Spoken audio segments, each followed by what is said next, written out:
दोनों टाइप का बना रहना है। ठीक है, अस्तित्व में व्यापक सत्ता क्रिया शून्य के रूप में बनी रहती है। ठीक है, बने रहना तो उसमें भी है, बने रहता है वो, नहीं तो फिर कुछ भी नहीं है वो, ऐसा हो जाएगा।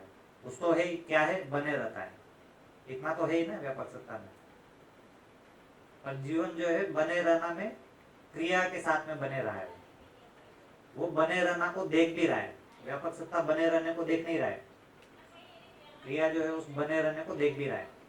उसमें दोनों बने रहने को देख रहा है वो, व्यापक बना रहा है इसको भी देख रहा है, मैं बना हुआ हूं इसको भी देख रहा है। ठीक है, दोनों बने रहना जरूरी है ना। इस व्यापक के साथ में मैं बना हुआ हूं ये देखना आत्मा कर रहा है इसको। ठीक, बाकी क्रियाएं मन जो है वो इतना ही देखता है कि वृत्ति के साथ में बना हुआ हूं, वृत्ति इतना ही देखता है कि चित्त के साथ में बना हूं, बुद्धि इतना ही देखता है कि आत्मा के साथ में बना हूं। पर व्यापक सत्ता के साथ में बना हुआ हूं, और इन दोनों बने रहना को एक साथ देख पाना, क्रिया शून्य वाला बने रहना और क्रिया वाला बने रहना, इसको सिर्फ आत्मा ही देख पाता है। इसलिए ज्ञान अवस्था कहते हैं। हाँ, इसलिए ज्ञान है। हाँ? ज्ञान अवस्था जो बोलते हैं चौथी अवस्था, वो ये सूत्र के साथ गहन से जुड़ी हुई, गहन से जुड़ी है ना। तो व्यापक अपने आप को नहीं देख पाता, और आत्मा भी बिना व्यापक के अपने आप को नहीं देख पाता। ठीक है, इसलिए वो जो अपने आप को देख रहा है उसमें दोनों ही शामिल हो गया, वो तो हो ही गया तो व्यापक भी हो गया, क्योंकि व्यापक के बिना अपने आप को देख नहीं पाएगा। तो अपने आप को देखने वाली क्रिया में दोनों चीज आ गई, क्रिया शून्य भी आ गया आधार के रूप में, और क्रिया भी आ गया एक्चुअल में देखने के रूप में। ठीक है, तो ये ऐसा बोल सकते हैं कि व्यापक और आत्मा का सहअस्तित्व है। हाँ। या व्यापक और जीवन का सहअस्तित्व, दोनों सही। नहीं, सहअस्तित्व में व्यापक और आत्मा और जीवन सभी शामिल है। सहअस्तित्व में तो दोनों का सहअस्तित्व हाँ, मतलब है। हाँ, क्योंकि आत्मा जो है वो उसका जीवन के पार्ट है, डूबा, जीवन के आत्मा उस सहअस्तित्व में भीगा वाले को देख पा रहा है।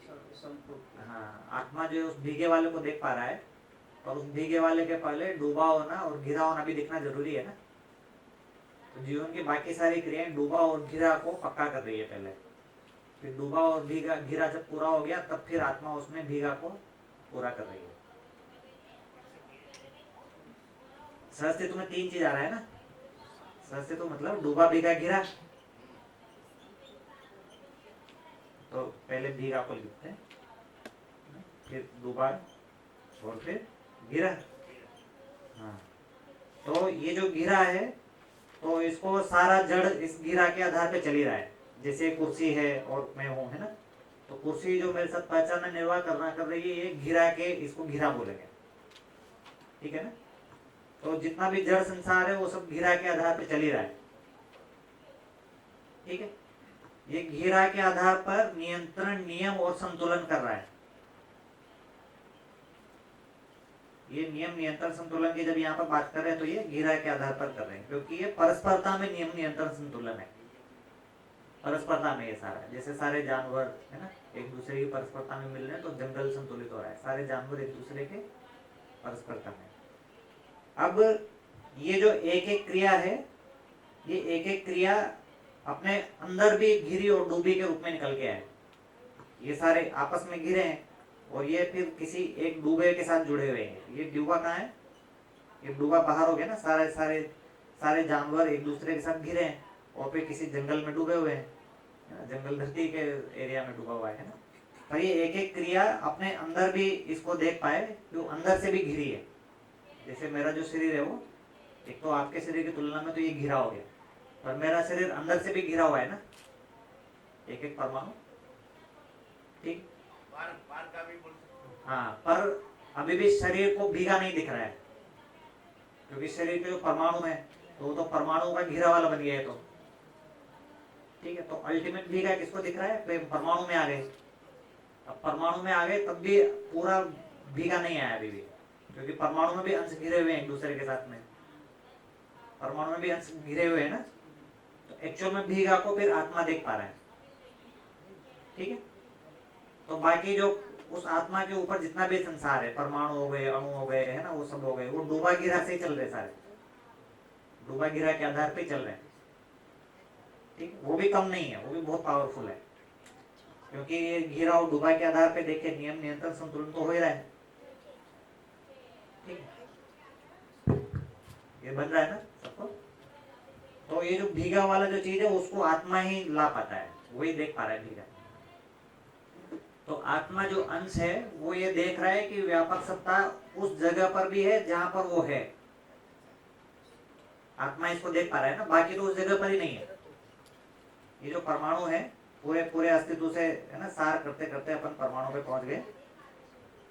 अब ये जो आत्मा जो है वो ये देख रहा है कि ये बाकी अंश तो ये देख रहे हैं कि यहाँ पर व्यापक है, यहाँ पर व्यापक है, इन दोनों के बीच में व्यापक है ना, लेकिन इसकी जगह ऐसी है कि ये देख रहा है कि जहां पर ये है वहां पर भी व्यापक है, ठीक है, इसी आधार पर यही व्यापक को प्रकट कर पा रहा है, बाकी का काम वैसे ही चल जा रहा है। तो मन जो है वो वृत्ति के आधार पे चला ले रहा है अपना काम, उसको व्यापक को देखना की जरूरत नहीं पड़ रहा, वो अपने अपने मूल में, अगर इसको मन बोलेंगे, इसके मूल में स्थिति क्या है, वृत्ति। तो अगर इसको मन बोलेंगे तो इसके अंदर वृत्ति हो गया, वृत्ति उसके अंदर हो गया ना, ठीक है। तो अगर मन अपने अंदर देख रहा है तो जीवन के फ्रेम में देखेंगे तो वृत्ति उसके अंदर हो गया, तो उसको स्थिति के रूप में वृत्ति काम कर रहा है, वृत्ति उसके अंदर हो गया। वृत्ति को देखेंगे तो उसके अंदर चित्त हो गया, चित्त देखेंगे तो बुद्धि उसके अंदर हो गया। अब आत्मा जो है वो अपने अंदर देखेगा तो क्या दिखेगा उसको व्यापक सत्ता ही दिखेगा, तो बाकी का काम चल जा रहा है। हाँ ठीक है, मेरे पीछे वृत्ति है ना, उससे मन का काम चल जा रहा है, उसके पीछे उसका काम चल जा रहा है ना, काम चल जा रहा है इसलिए नहीं दिखेगा उसको, ठीक है। बहुत बढ़िया पीर। ठीक है, अभी जैसे अपना जो है दर्शन को देखे बिना काम चल जा रहा है, इसलिए अपन को दर्शन दिखाई नहीं दे रहा है, काम चल जा रहा है मतलब नहीं दिखेगा वो चीज, काम नहीं चल रहा तो ही दिखाई देगा, इसके बिना काम नहीं चल रहा तो ही दिखाई देगा, है ना। तो मनोवृत्ति चित्त बुद्धि सबका काम चल जा रहा है, आत्मा का काम चल नहीं रहा है। प्रोग्राम नहीं बना। हाँ। हाँ भैया, मैं ये तो अच्छा जान गया कि हम बोलते थे कि मन वृत्ति का अनुभव करता है, वृत्ति चित्त का अनुभव करता है, तो वो उसके सेंटर में है, इसके हिसाब से वो सेंटेंस आता है, तो बहुत बढ़िया बताया। तो आत्मा फिर व्यापक का पारगम्यता को देखता है। अभी आपने बोला कि जो आत्मा है वो जो भीगा है वो आत्मा में दिखता है जीवन क्रिया में, तो फिर डूबा और गिरा को अगर जीवन क्रिया में हम प्लेस करना चाहते हैं तो कहाँ करें? नहीं, डूबा और गिरा तो चल रहा है, पूरा पूरा ऊपर से चलता आ रहा है। नहीं, वो तो बराबर समझ गया मेरा, धरती से भी बाहर चल रहा से है। चल रहा है, हाँ, धरती में भी है, स्वर्ग में भी धरती से है, अवस्थाओं के हिसाब से, मगर इसको जीवन क्रिया में प्लेस करना है तो कर सकते हैं। जैसे हाँ, आपने तो भीगा को जीवन क्रिया में आत्मा में प्लेस किया, तो उसी तरह डूबा और गिरा को जीवन क्रिया में कहाँ प्लेस करेंगे? मन में, वृत्ति में, चित्त में से? जैसे मन है, डूबा मतलब हम पूरी मानव जाति के साथ संबंध पहचानते हैं, ठीक है ना, और गिरा मतलब उस संबंध में किसी उसका आधार क्या है ना, क्योंकि डूबा है फिर डूबा के अंदर गिरा आ जाएगा, फिर गिरा के अंदर भीगा आएगा, तो उस डूबा का आधार गिरा हो जाता है, ठीक है। जैसे मन है तो मन के हिसाब से तो पूरी मानव जाति एक है ना, मन तो इससे भी जुड़ जाएगा, उससे भी जुड़ जाएगा, सबसे जुड़ जाएगा, तो मन तो डूबा टाइप का ही चल रहा है, लेकिन वृत्ति उसमें घेरा को इंट्रोड्यूस करता है, ठीक है ना, कि भाई ये जो परस्परताएं हैं, इन परस्परता में करना क्या होगा, तो वृत्ति उसमें घेरा को इंट्रोड्यूस कर रहा है, ठीक है ना। उसको मन को जो वो घेरा मिल गया वृत्ति का, उसको भीगा तक जाने का काम नहीं है, वो घेरा से काम चल जा रहा है। तो मन में क्या होता है कि हम सबसे जुड़ने की, मन में क्या है, आशा है, आशा मतलब वो सबसे जुड़ना चाहता है, पूरी धरती से जुड़ना चाहता है, ऐसे रहता है ना। और वृत्ति को उसको स्थिति देना है, भाई जुड़ तो रहे हो, किस आधार पे जुड़ रहे हो, तो उसको स्थिति चाहिए, या जुड़ के करोगे क्या, तो ये करोगे क्या ये विश्लेषण क्रिया में आता है, खाली आस्वादन ही थोड़ी करोगे, कुछ और भी करोगे ना, मन को तो आस्वादन करके काम हो गया, वृत्ति बोलेगा भाई करना क्या है ना, ये जो कर रहे हैं वो थोड़ा आगे तक जाएगा कि नहीं जाएगा, कि बंद हो जाएगा, तो ये उसने गिरा को इंट्रोड्यूस किया कि निर्वाह करना क्या है, खाली जुड़ना ही थोड़ी है, निर्वाह करना है ना, तो गिरा क्या उसमें है। बहुत बढ़िया। ठीक, अभी ये जो मूल्य की बात चल रही, मूल्यांकन की, तो मूल्यांकन का आधार ज्ञान है, ठीक। तो ज्ञान तो क्रिया शून्य है, तो इसको एक एग्जाम्पल के विश्वास को लेके जरा डिटेल नहीं, समझाइए। वो तो बात की ना अपन ने कि भाई एक तो शरीर के आधार पर अपन विश्वास कर रहे हैं, हाँ, लेकिन अपन को वो विश्वास पे टिकेगा नहीं, शरीर डिके हो जाएगा, बूढ़ा हो जाएगा, है? कमजोर हो जाएगा, बीमार हो जाएगा। तो क्रिया शून्य के आधार पर विश्वास बनेगा तो फिर निरंतर रहेगा वो।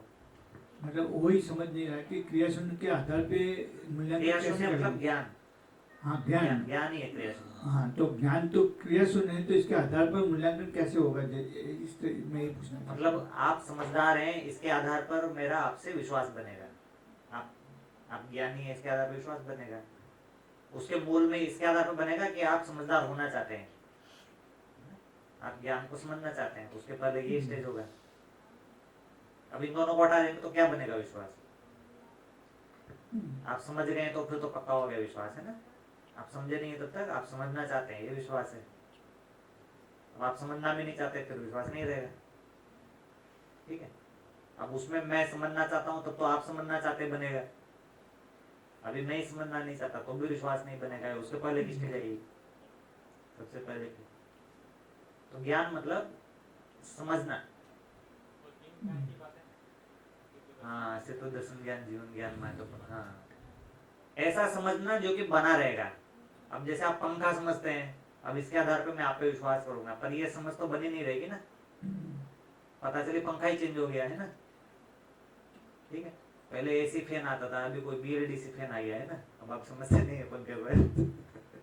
तो ऐसा समझना जो कि बना रहता है, उसके ऊपर विश्वास बनेगा। ऐसा समझना जो कि संपूर्णता है, टोटलिटी है, ठीक है। ये जैसे ज्ञान मतलब संपूर्णता है। विश्वास जैसे स्थापित मूल्य है, ठीक है। तो इसका शिष्ट मूल्य में हमको गति दिखती है या क्रिया दिखती है। सौजन्यता।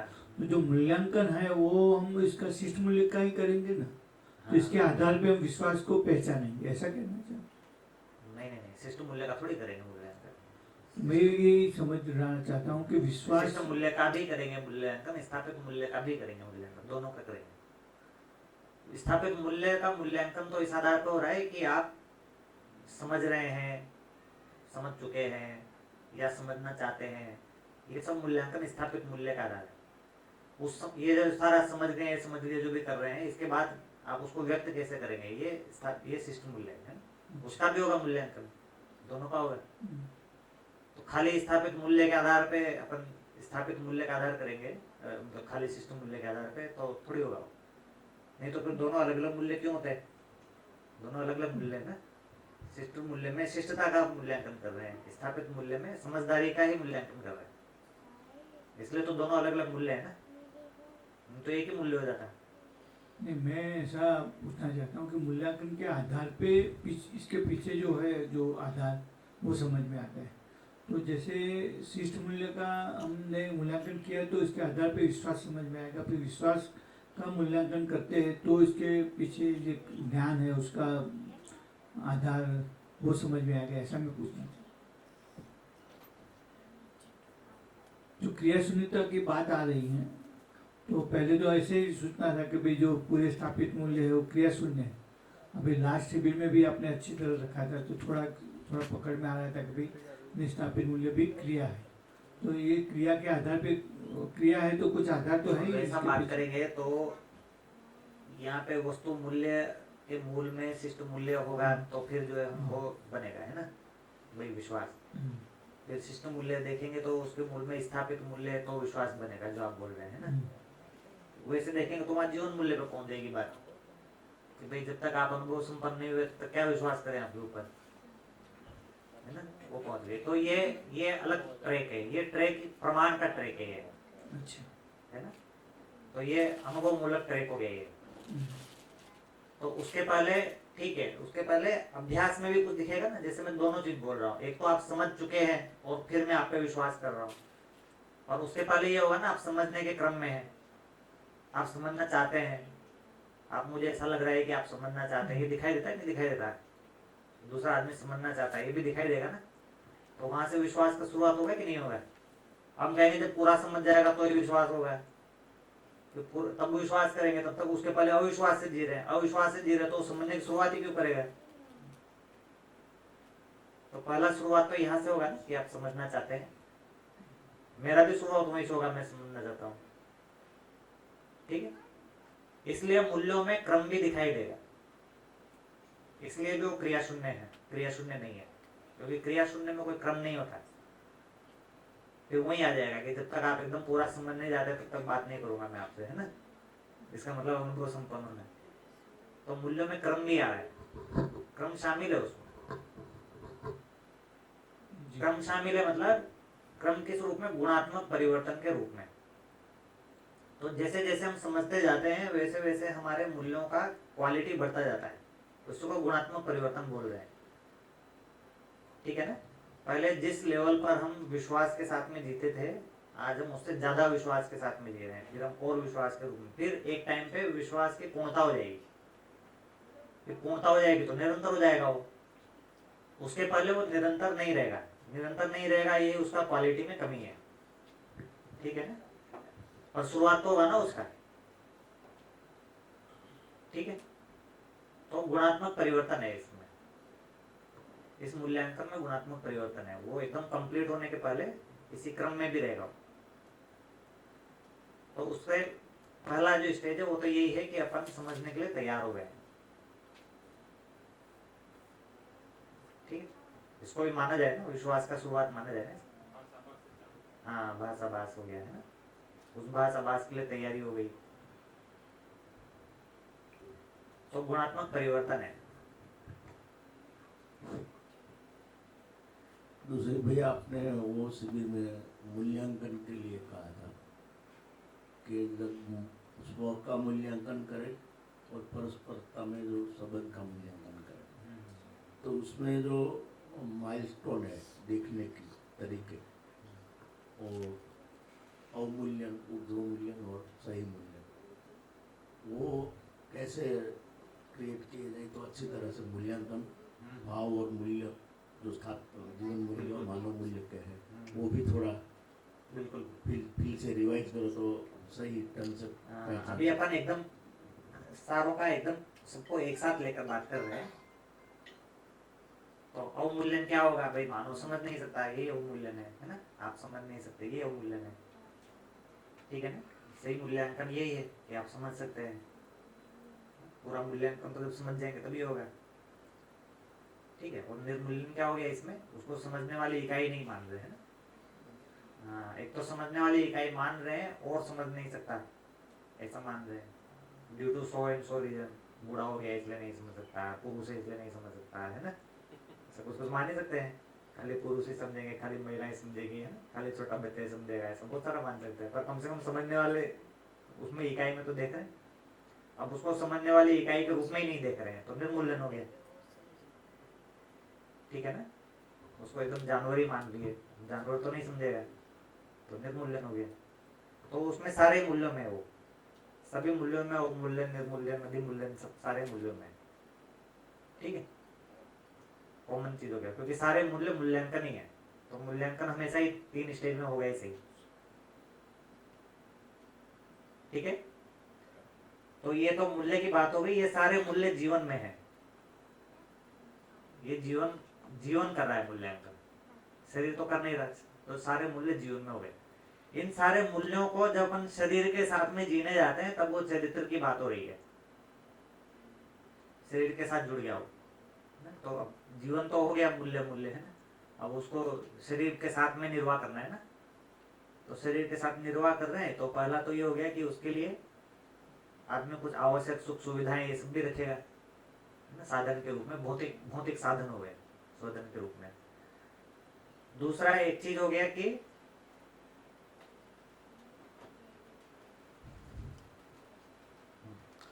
तो ये तो भौतिक लेवल पर हो गया यहाँ पर। तो ये जो भौतिक लेवल पर जब जी रहे हैं ना, तो ये सिर्फ स्वधन, मतलब ये जो है ना, सिर्फ धन इकट्ठा करना नहीं है यहाँ पर। स्वधन, धन इकट्ठा करना स्वधन नहीं है। ठीक है ना। ये जो स्व जो जुड़ा हुआ है, ये स्व क्या चीज को बता रहा है? ये स्व मैं को बता रहा है ना। मैं। तो यहाँ पर मैं क्या चीज है, मैं किस रूप में आएगा, ये मेरी दृष्टि के रूप में आएगा। खाली धन नहीं है ना, स्वधन की बात हो रही है, तो वो स्व क्या है, दृष्टि है। मेरी धन के लिए क्या दृष्टि है, वो स्वधन में इंक्लूड है, ठीक है ना। तो धन की बात नहीं हो रही है, स्वधन की बात हो रही है, तो किस दृष्टि से स्वधन की बात हो रही है। स्वधन तो बाद में आएगा, पहले तो शरीर चलाना आएगा, शरीर चला रहे तब तो स्वधन की बात हो रही है। तो शरीर किस दृष्टि से चला रहे हैं, वहां पर ही आए। तो उसके और मूल में देखेंगे तो ये जो शरीर चलाने के पीछे ही दृष्टि क्या है,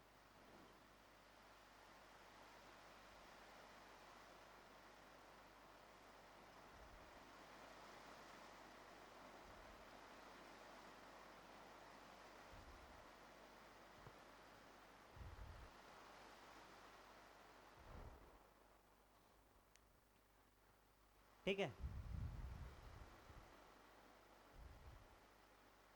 तो स्वधन की जब बात हो रही है तो धन के लिए दृष्टि की बात हो रही है। दृष्टि की बात नहीं करेंगे ना, उसके बिना स्वधन की बात नहीं हो सकता है, ठीक है। तो मानव जब अपने को किस अर्थ में देख रहा है, उसके साथ बनेगा कि वो धन को किस अर्थ में देख रहा है।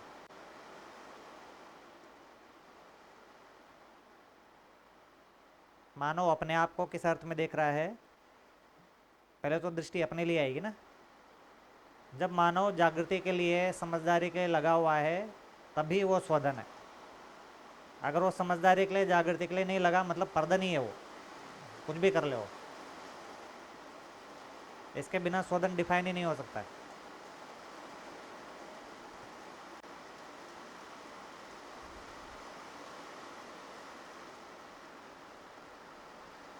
गड़बड़ हो गया मामला। हाँ हाँ, ये समझ में आ रहा है, स्वधन को ऐसे देखना। हाँ, पानी देता हूँ मैं, ठीक।